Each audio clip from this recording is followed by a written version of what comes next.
అవని ఇంటికి వచ్చి ఈరోజు ఆరాధ్యని ఆయన్ని కలిశాను అని చెప్పేసి అయితే చాలా సంతోషంగా చెప్తూ ఉంటుంది. ఆ మాటలు వినగానే అక్కడ ఉన్న దయాకర్ మాత్రం నువ్వు ఇలాంటి చిన్న చిన్న విషయాలకే ఇంత సంతోషపడుతున్నావు కదా, నీ జీవితం కోసం నువ్వు ఆలోచించుకోవచ్చు కదా, నువ్వు ఆ ఇంటికి వెళ్తే ఇంకా సంతోషంగా ఉండొచ్చు, నీది ఎలాంటి తప్పు లేదని నిరూపించుకోవచ్చు, కానీ ఎందుకు అలా చేయటం లేదు అవని అని చెప్పేసి అయితే అడుగుతూ ఉంటాడు. ఆ మాటలు వినగానే అక్కడ ఉన్న అవని మాత్రం నేను ప్రణతి కోసం ఆలోచిస్తున్నాను, ప్రణతి జీవితం కోసం ఆలోచిస్తున్నాను, ప్రణతికి ఏదో ఒకటి నిర్ణయించే ఇక్కడి నుండి వెళ్తాను, తర్వాత నా జీవితం కోసం నేను ఆలోచించుకుంటాను అని చెప్పేసి అయితే అంటూ ఉంటుంది.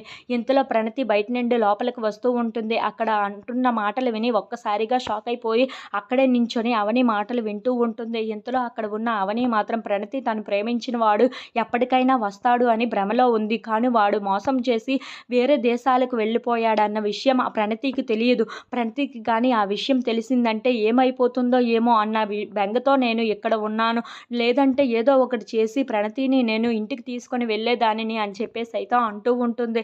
ఆ మాటలు వినగానే అక్కడ ఉన్న ప్రణతి అయితే ఒక్కసారిగా షాక్ అయిపోయి చాలా బాధపడుతూ ఉంటుంది. ఏంటి, నేను ప్రేమించిన వాడు నన్ను మోసం చేసేసి ఎక్కడికో వెళ్ళిపోయాడా అని చెప్పేసి అయితే చాలా బాధపడుతూ ఏడుస్తూ అక్కడి నుండి దూరంగా వెళ్ళిపోతూ ఉంటుంది.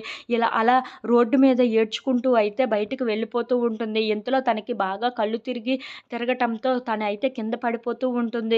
ఏంటి ఇలా జరుగుతుంది, ఎందుకు కళ్ళు బాగా తిరుగుతున్నాయి అని చెప్పేసి అయితే అనుకుంటూ ఉంటుంది. ఇంతలో ప్రణతి కళ్ళు తిరిగి కింద పడిపోతూ ఉంటుంది. ప్రణతి కోసం అని చెప్పి అవని వాళ్ళ తమ్ముడు తన రూమ్కి వస్తూ ఉంటారు.